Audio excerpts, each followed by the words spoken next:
অনেক সময় দেখা যায় আমাদের যে হচ্ছে যে বিভিন্ন ডকুমেন্টসের আমাদের পিডিএফ আপলোড দিতে হয়। কিন্তু আমাদের কাছে শুধুমাত্র হচ্ছে ফোন থাকে।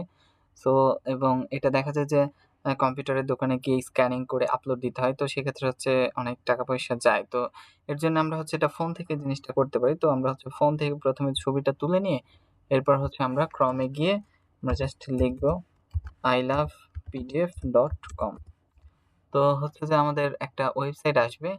সো এই ওয়েবসাইটে গিয়ে আসলে দেন হচ্ছে নিচের দিকে আমাদের জেপিজি টু পিডিএফ। সো এখানে যদি আমরা যাই, এটা ওপেন করি। এরপর হচ্ছে আমরা এখানে জাস্ট হচ্ছে সিলেক্ট জেপিজি ইমেজ। মানে জেপিজি বা পিএনজি যেকোনো হচ্ছে এখানে আপলোড করা যাবে। এরপর হচ্ছে আমরা আমাদের এক্সাক্ট ফাইলটা হচ্ছে এখানে দিয়ে দিব। সো আমরা এখানে দিয়ে দিলাম। এরপরে হচ্ছে যে আমরা এটা পোর্ট্রেইটে রাখবো। ল্যান্ডস্কেপে আমরা হচ্ছে যে চাইলে নিতে পারি। তো আমরা এটা এখানে রাখলাম। এরপরে just convert it to PDF এ দিয়ে দিলাম। এরপর এটা হচ্ছে যে কনভার্ট হয়ে পিডিএফ হয়ে যাবে। এরপর হচ্ছে আমরা ডাউনলোডে দিয়ে দিলাম। তো এটা হচ্ছে আমাদের এই যে ডাউনলোড হয়ে গেল পিডিএফ ফরম্যাটে।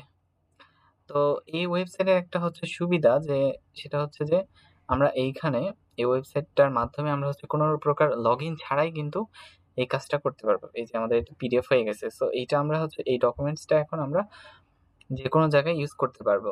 সো এই ওয়েবসাইটের একটা সুবিধা হচ্ছে যে বেসিক্যালি এই ওয়েবসাইটটায় কোনো রকম লগইনের ঝামেলা থাকে না। যে দেখা যায় অনেক ওয়েবসাইট ইউজ করি তো হচ্ছে দেখা যায় যে আমাদের লগইন করতে বলা হয়। তো এখানে ওই ধরনের কোনো ঝামেলা নাই। সো এটা আমি আপনাদের ডেসক্রিপশনে দিয়ে দিব।